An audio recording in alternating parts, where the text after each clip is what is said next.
I'm back in Baltimore. Sorry I was slacking with the videos a bit, but it just became a whirlwind. So much information, so much stuff to do. In a lot of the places, you really can't take video or take photos. You're not supposed to. I saw a lot of people doing it, but I was just trying to abide by the rules. And, once things start moving, they really don't stop. So I've tried to get some video and pictures that I'll try to sprinkle in here or whatever, but just wanted to say days 2 through 5 it was great. I mean, it was great. It was a blur, but so many great panels, so much great information.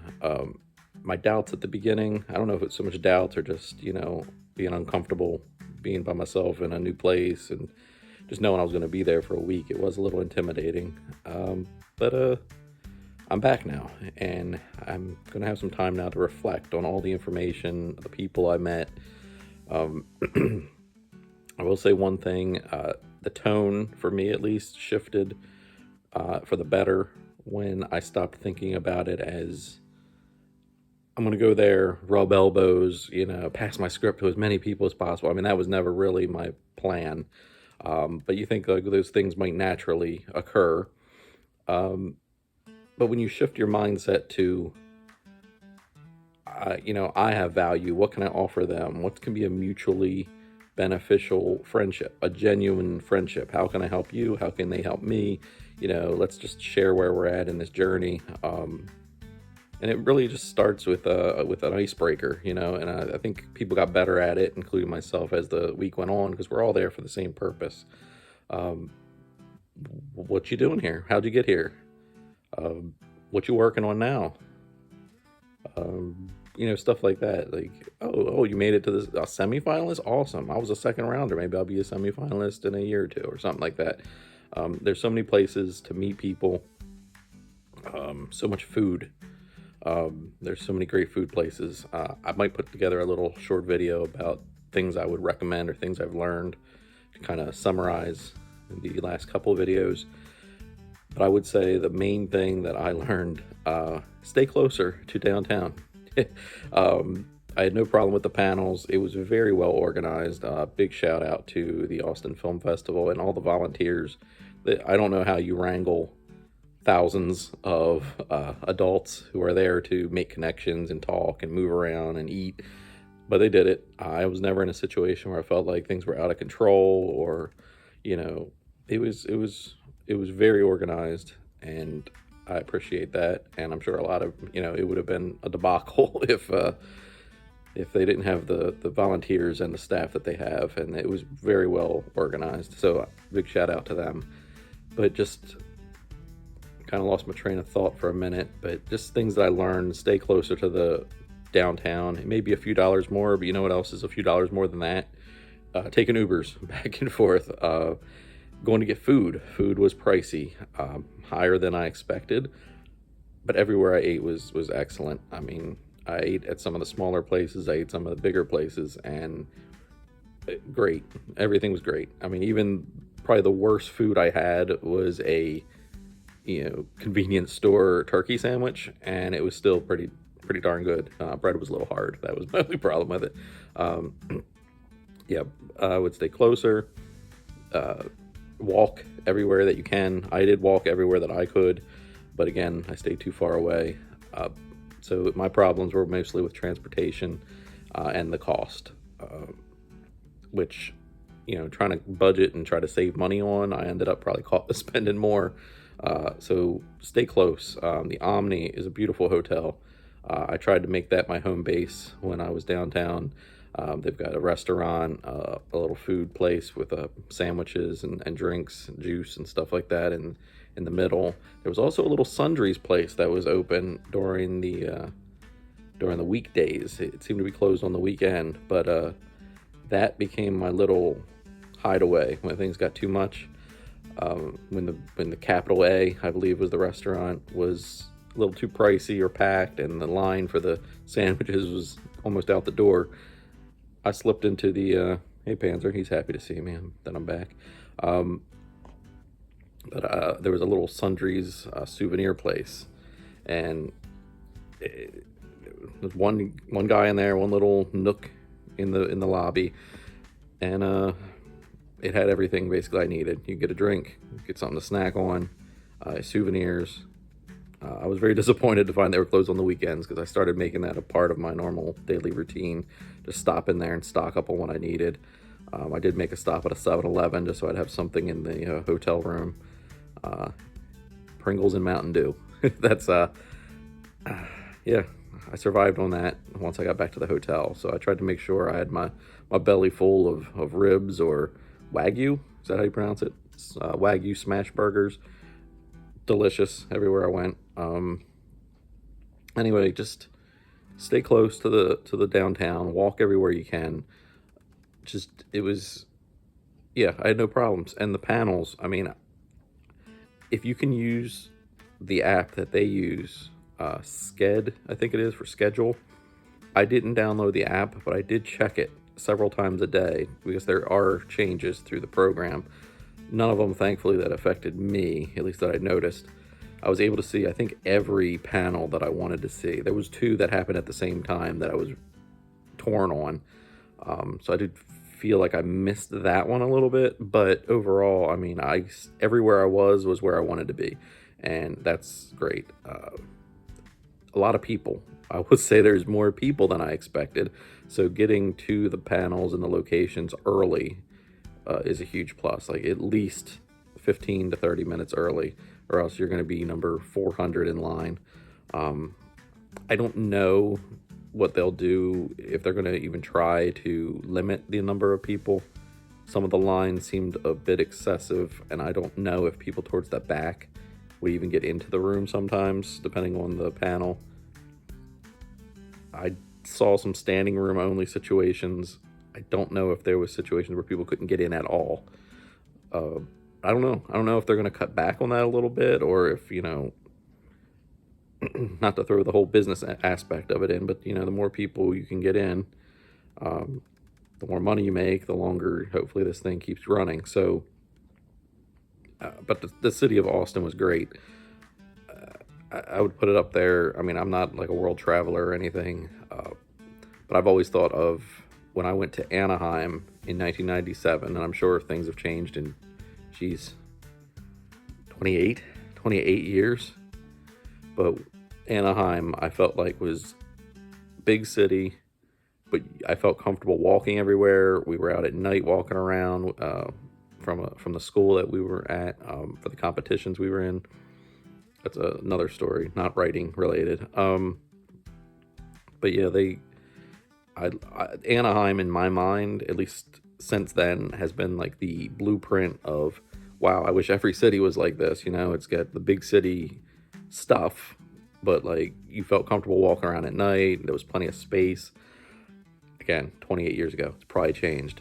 Austin is kind of like that to me, in my experience. Granted, I was only there a couple days, but I've been to LA.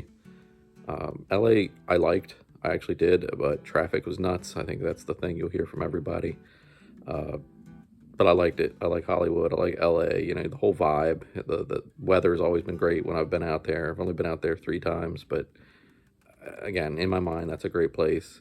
Atlanta, I thought Atlanta was nice, but the area that we were in wasn't necessarily great, and I didn't get a full, like, situation. I don't know. I'm rambling about cities I've been to now, but as far as places to go, I mean, I'm from Baltimore. We kind of got like, I don't know, a New York Junior kind of vibe, where we got the big stuff, but we're smaller, and they call it Smaltimore. If you know somebody, you probably know a bunch of people.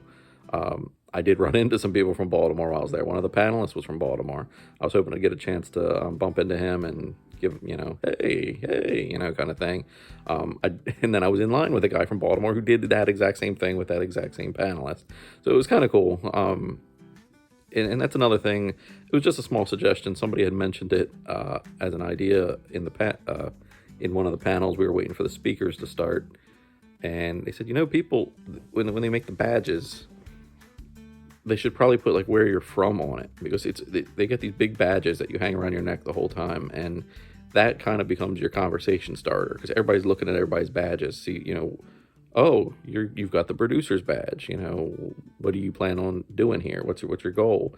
You're going to that party then, right? And where they look at it and say, oh, Isle of the Dead. Like in my case, I had several people come up to me and be like, oh, that's a great title. What's it about?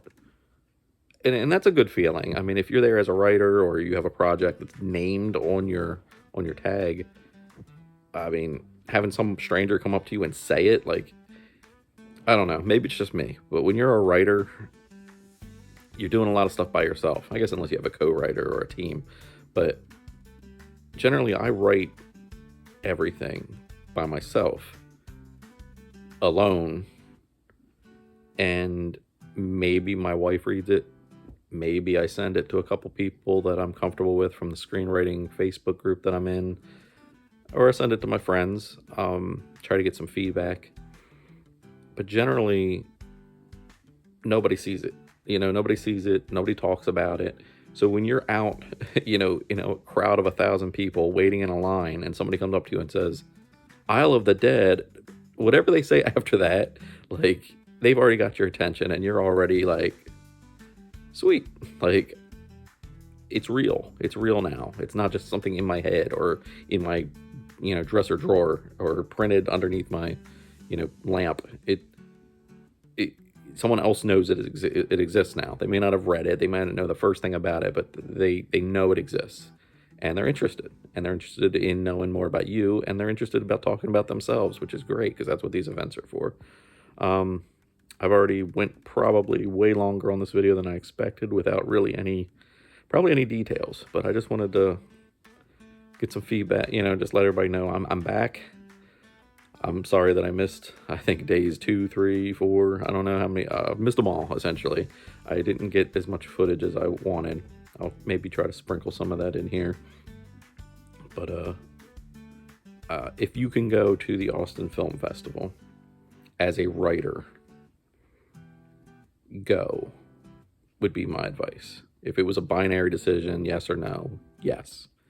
I did bump into some people who were kind of, I guess, disappointed. In case they see these videos, I don't want to, throw them under the bus. But I think there's an expectation, or at least a hope, that we're going to go there as a writer and you're going to rub elbows with some fancy producer from, Hollywood, whatever that is.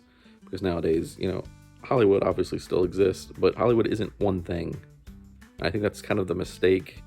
I think people know it, but they don't really understand what that means in a one-on-one interaction. You're not going to go to a meeting or a panel, or, we had the opportunity to actually do roundtables, 15-minute like roundtables where professionals sat at our table and answered our questions. I have thoughts on the one I was in, and I'll share that later, but we had opportunities to talk to professionals, but you're not going to get Steven Spielberg sitting in front of you. You're not going to get, any of these massively famous ones, and that's fine. I think there's this belief that if you're not one of the top, 1% of the 1% of filmmakers, of professionals, of actors, that you're not as important. Like, I need to get it to, of course I can't think of any other filmmakers right now, but I can't get it to Steven Spielberg. I can't get it to George Lucas. Oh, I almost dropped my phone. That it doesn't matter. Like, oh, I got to get it to so-and-so. And I think part of the reason is a lot of us, and I include myself in this, it kind of hurts to say, but I don't think we know our industry. We know our business as much as we'd like. It's still kind of a dream. We see a very famous movie or something, and we're like, oh, I want to write like, so-and-so. And you're like, but there's 1,000 other working writers that either you will never know their names because they're doing rewrites and touch-ups and improvements on other people's scripts that get produced because they're being paid by a studio or a production company. And I don't think a lot of us aspire, or at least know even, that exists. And it's took me a while. I've been doing this for a long time with limited success, almost no success, honestly. But I think part of it is you got to reframe, not lower our expectations, but understand what we're asking. If you're saying I want to rub elbows and give my script to Steven Spielberg, you're basically saying I want to join the NFL. I want to be on the Patriots in 2005 or whatever. I want to be Tom Brady, and I want to win X amount of Super Bowls. Like, there's one person. There's one person that gets to be that person. I think we need to limit, our real, make our expectations realistic, even if they're dreams or goals. You're never going to be Tom Brady. You're never going to be Steven Spielberg. You're not. You're not supposed to be. You shouldn't want to be. You should want to be yourself. And I know that sounds kind of cliche, but like myself, one of the guys at the round table, he started off by saying, "Tell me, what do you want to be? What do you want to do? What's your ultimate goal? That if you could be doing that as an artist or writer or producer or whatever, there's a number of people at the table doing different things." And it's an answer that for once I think I knew. I don't think I would have known that a couple years ago or 20 years ago or whatever, how many years ago when I started writing screenplays. It was just always me. I want to be a writer. I want to get paid to write. I want to live as a paid writer. I don't want to have to go to a 9 to 5. I'll do my 9 to 5, but I'll do it at home or in my office or wherever I do my writing. It wasn't the hours. It wasn't that I was lazy. It was that I wanted to write and get paid for it. That was my ultimate goal. And unfortunately, I don't think that is specific enough.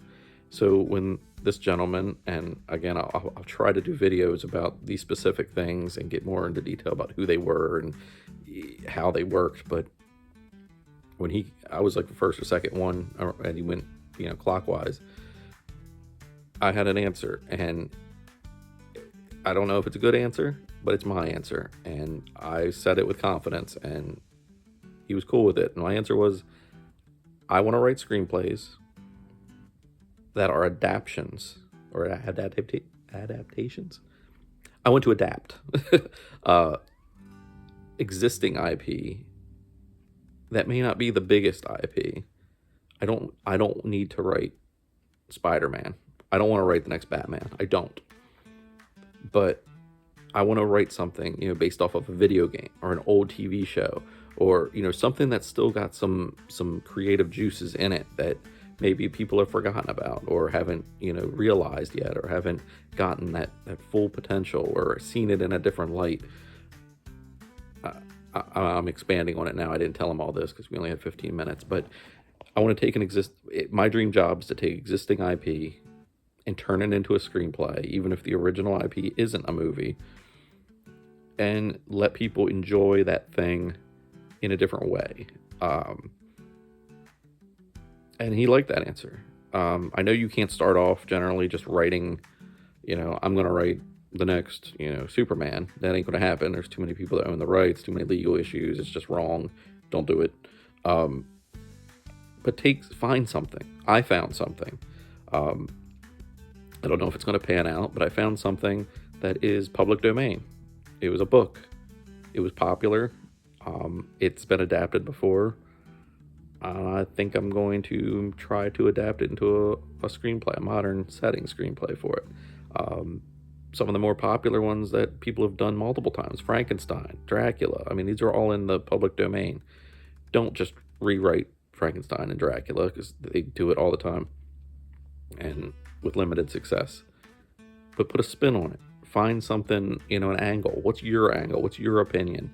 How can you write a story about that thing based or inspired by that thing and make it yours?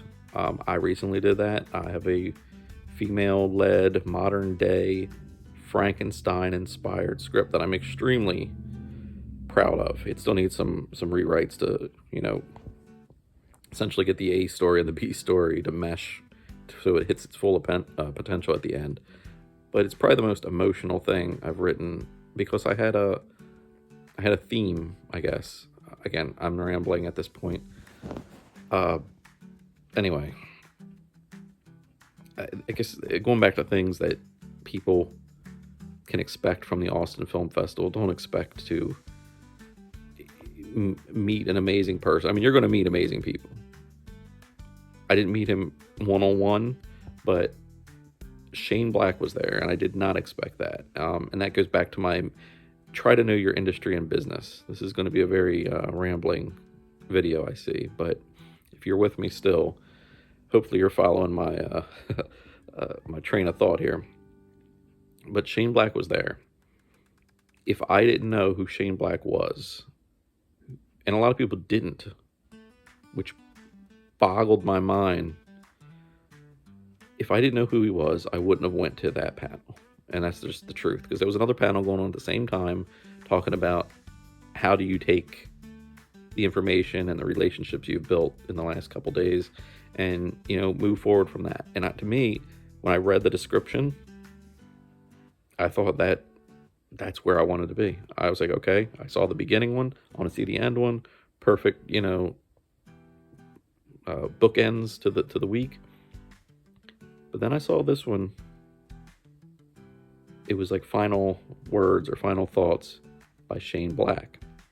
If I didn't know that Shane Black had been a working screenwriter for about 40 years, who's had some of the bigger name like action comedies, Lethal Weapon. He was an actor in Predator, which, first of all, Predator is one of my probably original favorite movies. It's not maybe my favorite movie now, obviously, but to me that's like one of the quintessential like action, the prototype for the action horror maybe. But anyway, if you don't know who Shane Black is, I didn't know who Michael Arndt was, and I hope I'm saying that correctly. Again, I don't even know how to say the man's name correctly. It kind of, I don't want to say humbles you, but it puts you back and you're like, I don't know enough about this industry. How many people did I pass in the hallway? How many people were sitting next to me at dinner or lunch, or I didn't eat a lot of lunch there, honestly, or breakfast, and they had something to offer. And I don't mean that in like they're going to read my script or, but a relationship that I could have, reached out and, maybe made a connection. But I don't know them. I don't know their name. There was a producer I saw several times, apparently a very famous woman that I didn't know. I go to one of the final panels and she's the speaker. I mean, I'm like, holy crap. And then at the round table, two of the speakers came to learn at the round table. So there I am sitting with not just the main guy that's giving the presentation and main woman. They rotated. But in the original one, it was a gentleman. And so I'm sitting there with the gentleman and two panelists. And I'm like, dude, like a day ago, I'm sitting there hanging on every word. Like, wow, I wish I could be, in that guy's seat. And then the next day, you're literally almost in that guy's seat. You're right there with him. Because, and this is something Shane Black did say. And again, I would really love to touch on all these topics, maybe in separate videos, shorter videos. But something Shane Black said is, I wish I was you. I mean, I'm paraphrasing. He probably does not wish he was me right now. But he was paraphrasing. I'm paraphrasing what he said. That he's been doing this for 40 some years, or 30 some, almost 40. I don't know exactly when he started writing, but the thing we have that he doesn't is time. And it's kind of not in a morbid way, like, he's going to die, but he's been doing it for a while. But every script, every project, he's starting at the bottom again. He's got to face the blank page like the rest of us. And the one thing we do have, maybe, is time. I mean, I'm not as young as some of the people there. There was a lot of people from high school. I did not expect that. But there was some high school, a lot of college, recent, movie, film school grads and stuff like that. People who've produced things, but just are looking for traction and connections. A lot of young people, 18 to, mid 20s. I mean, there's older people too. There's a gentleman there who was like 84 years old. I had a chance to talk to him. A very interesting guy. But yeah, we're all on the same playing field. So the one thing that if you haven't broke in yet, and you're still at a relatively, decent age where you can still, operate your body, um, the one thing we do have is time. And one thing he said is like, I'm never going to have that first script sale again. I'm never going to have that experience. Is you guys are. It's ahead of you. You've got things ahead of you. Not that he doesn't have things ahead of him. I hope he has lots of things ahead of him. He was a great speaker. And it's interesting how little he actually spoke about actual script writing. He spoke about personality. He spoke about, different things. And again, I'll put all those thoughts down, hopefully, and have a better, more organized video. But this video has already gone way too long. I got so many thoughts. Maybe that's what I'll call it, train of thoughts. But if I didn't know who Shane Black was, I wouldn't have went to that. So at least know a little bit about the industry, about who does what. That'll increase your opportunities for connections and genuine, opportunities. Yeah, I mean, I don't know what else to say about that topic. Just, I'm going to have to put together a short list of like ways to get the most out of it. And a lot of the responsibilities on us as the individual. What's your expectation? I ran into some guys who are just not happy about the way it turned out for them. And this was after like day 2. And I think it opened my eyes. I hope I'm not repeating myself, but I was in kind of that same boat in the first couple of days. Like, I came all the way here. I'm alone. I don't know what I'm doing here. And I'm not meeting that many people, like anybody that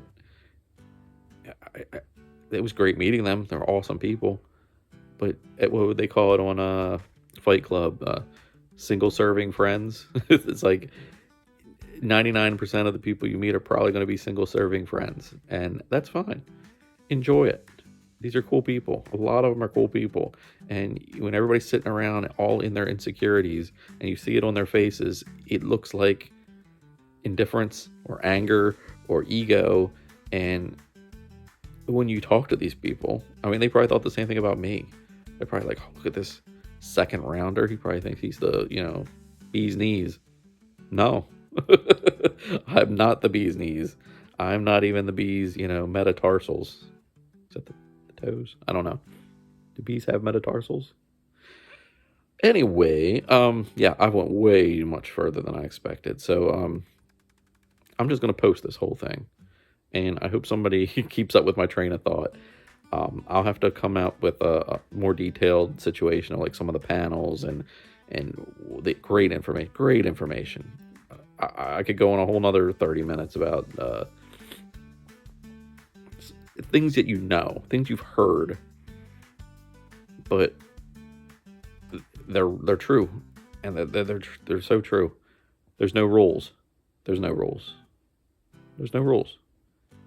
I have to keep reminding myself that, because I mean, I've been writing for so long the same way with little tweaks here and there. The voice comes from not following the rules. I think that's what I gathered.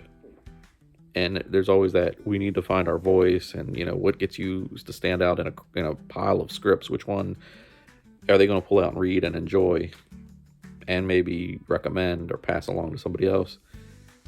It's your voice, but you don't get the voice following someone else's rules.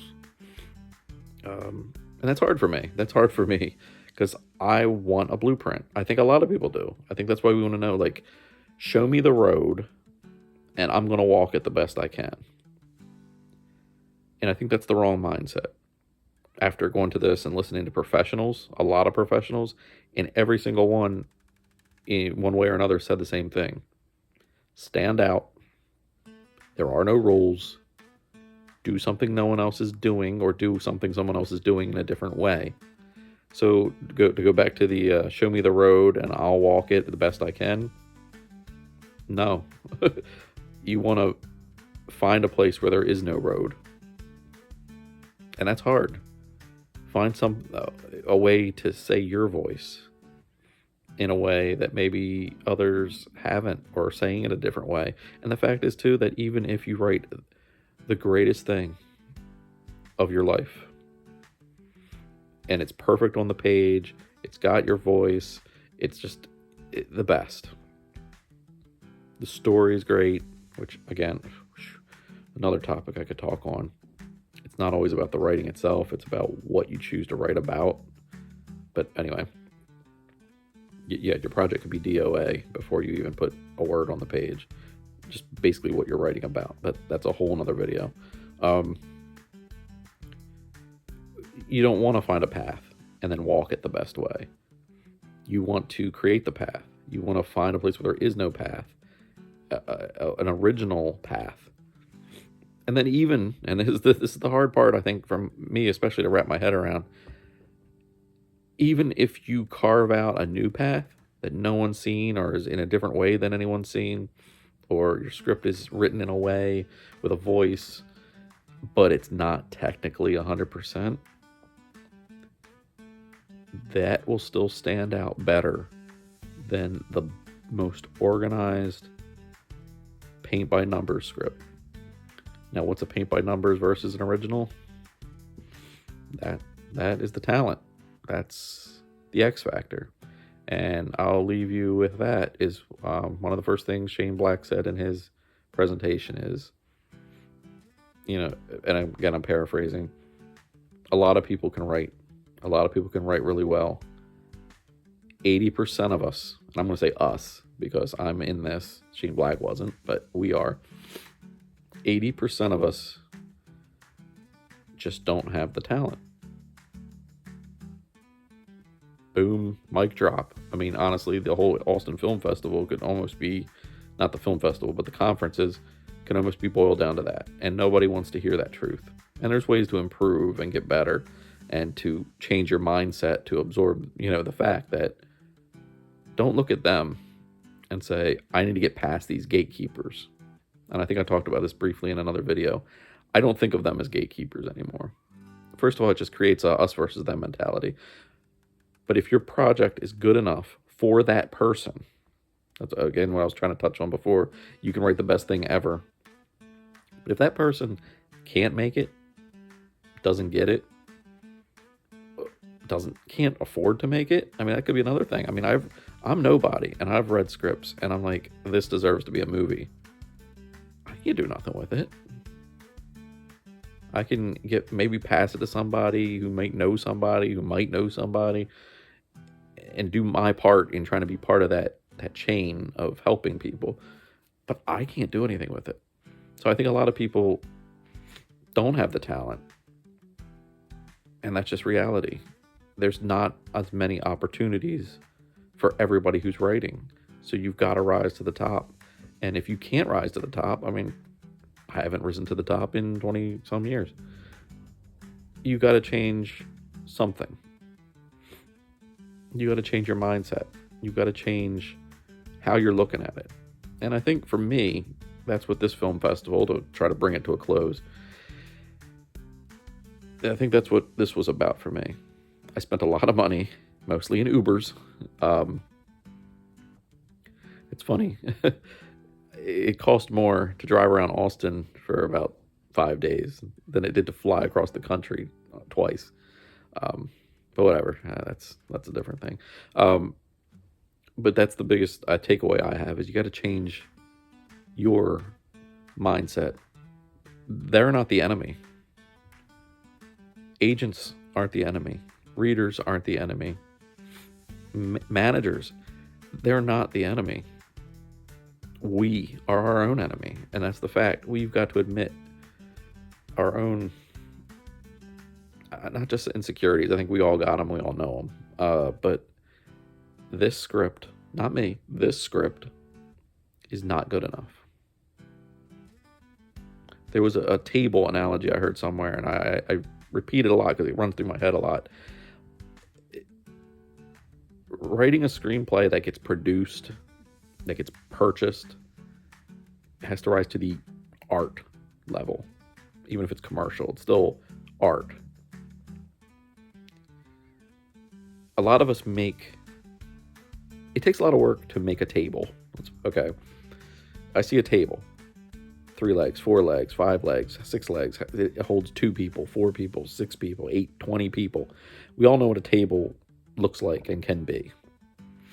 Building a table is a skill. Personally, I can't build a table, but if I had the tools, if I read a book, maybe by Sid Field, I don't know if he ever made a table, but I'm just saying, as an analogy, I can learn how to make a table. And I might make a dang good table. It's going to be structurally sound. It's going to hold what I want. It's not going to rock or tip. All the legs are going to be the right size. I might even put some leaves in it that you can make it bigger and smaller, add a little bit of utility to it. And I can look at that and be like, I made that table. That is an excellent table. I can have people come over and look at my table and say, yeah, it works. I can sit, I can eat at it. Great table. And now you have someone from a museum come in and look at my table. And they say, nothing special. And I can say, I learned how to make a table. This is the best table I've ever made. I don't know if I can make a better table than that. It's sturdy. It's solid. I mean, look at the wood on that thing. It's never going to collapse. This thing's going to live longer than my whole family tree, as long as somebody doesn't, purposely break it. This is a sturdy, solid, structurally sound, perfect, utilitarian table. And the person's going to say, but it's not art. It's not special.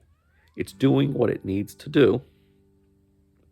But no one is paying money to look at that table, especially not for 2 hours, to drive to a theater, to pay $18 or whatever, to pay another $12 for a bucket of popcorn, to look at your table for 90 to 120 minutes. It's not art. And you can be all upset about that. Trust me, it's a harsh reality. But last year, I think it was, we went to the Walters Art Gallery in Baltimore. And there was a table. And it was a beautiful table. I believe it was some kind of marble or granite or something. And it had little swirls and spirals built into it. And this thing's from hundreds of years ago. And I don't know the history of it. I didn't read about the history of it because I was too busy staring at this table. Now, granted, I didn't stare at it for 2 hours eating popcorn.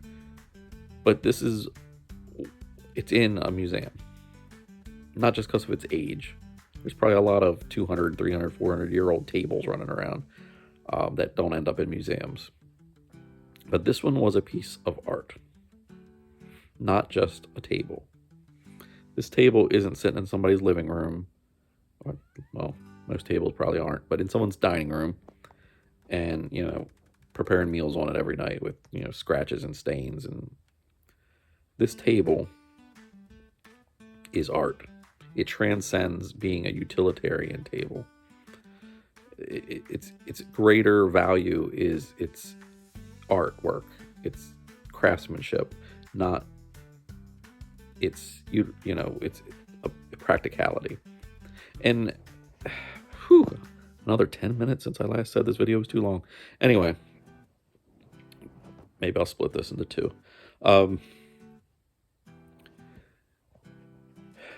To get to where we want to be as paid writers, it has to be sturdy and utilitarian and have the right amount of legs and fit the needs of the people that are going to be eating at that table. But it also has to be art. And that's the hard part. And I think that's where, when Shane Black says 80% of us don't have the talent, at least not right now. That doesn't mean we'll never not have the talent. That's the difference.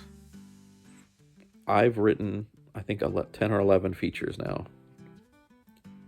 I'm happy with probably 6 or 7 of them. I would confidently give any of those to an agent or a manager without having to, put a disclaimer well, it needs another pass, or, I'm not, yeah, you can read it, but it might not be your cup of tea. No, don't do that. Don't give them an out already. Say, here it is, and let them form their own opinion. But you also have to know, like, this one's ready or it's not ready. If you have any doubts if it's ready or not ready, if you don't feel it in your gut, I wouldn't send it. I wouldn't give it to them. That might be a case where you say, well, I do have something, but it needs another pass. Can I send it to you when it's done? And I think they'll respect that a lot more, because that means you respect their time, rather than sending them some half-finished table. Yeah. So be honest with yourself about where you think it's at. Is it ready? Is it art? And not just a good story. And you can have a good story. Solid middle, beginning, and you could have a twist. You could have great characters, like, and I think that's what mine essentially are. Somebody can sit down and read one of my scripts and say, "Oh, that was a fun read. I liked that read," and that's it. Like, they read it. Like, they read a book and they're done. They're on to something else. You want to get your work to the point to where someone reads it and then they want to do something with it. Even if they can't produce it or throw money at it, they want to share it with somebody. They say, oh my God, this is the best. Maybe not the best, but this is one of the coolest blanks ever. This is one of the best characters ever. This is one of the best, it has some of the best dialogue. And don't just do great dialogue and try to be like Quentin Tarantino, but you know what I mean? Like, there's something about that script, hopefully everything. Hopefully, like, this is just, like, amazing. I've got to share this with my friends. Even people who aren't in movies. I experienced this briefly, actually. Again, I won't name names because some people will probably see this video, and I don't want to keep it that, personal or specific yet. But I wrote a book, or I was writing a story, I guess I should say, that might become a book. And it's written from a perspective of someone who's not a white man. And I wanted to do my due diligence and say, let me get somebody else to read this and see, I don't want to be stereotypical. I don't want to be offensive. I don't want to be like, well, who's this white guy to think he can write like me or us or whatever. And somebody read it, loved it, shared it with 2 other people. I'm like, oh, okay. It might be the first time I've written anything that got just like shared. So now there's like 4 or 5, 6 people that have read my work. I didn't give it to them. I know them, but I didn't give it to them. But it was good enough to where somebody said, take a look at what Ken wrote. And then that person said, oh my God, it's actually pretty good. I want to see the rest of it. And I'm like, oh, well, it's not done. It's still not done. Because it's not a screenplay. I've been kind of focusing on screenplays. But anyway, I've went on way too long. I hope you're still with me. If you're not, that's cool. Yeah. Austin Film Festival. If you can do it, go. But measure your expectations and lower your ego and lower your don't say, how can this help me? Go into it with how can I help other people? If you're sitting next to somebody and you're like, oh, are you a writer? Because I mean, a lot of them are writers, but there are people that aren't. And you say, are you a writer? Oh yeah, I got, I submitted something, but it didn't make it. Oh, okay. And then they look at yours and they're like, oh, you're a second rounder. It's easy to feel uncomfortable because you've made something that they didn't get. Or for some people, not so much for me, but some people might get a little ego about it. Be like, yeah, I think, haha, I'm better than you. No, don't fall in that trap. Just say, I'd love to read what you submitted. I'd love to see what you did. They might do the same thing. Say, oh, well, I'd like to read yours. Like, because they're trying to, reverse engineer it too. They're going to look at yours and say, what did he do that I didn't, that got him into the second round? And honestly, we should all be doing that, I think. I mean, I should be doing that with semifinalists and finalists.